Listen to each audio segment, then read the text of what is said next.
You know that letter A has a sound, a sound, and a sound. But today, we look into another sound that letter A have. You know what sound is it? O sound. So, when does letter A have O sound?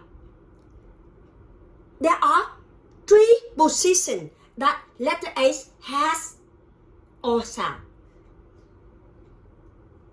Number 1, if letter A go before double L, letter A have O sound. In the word small, in the word ball, in the word tall, in the word cold. Number 2, when letter A go after the letter W, they got O sound as well. In the word wall, in the word water. And number 3, when letter A go after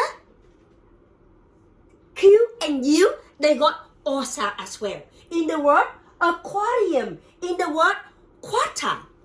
Keep in mind,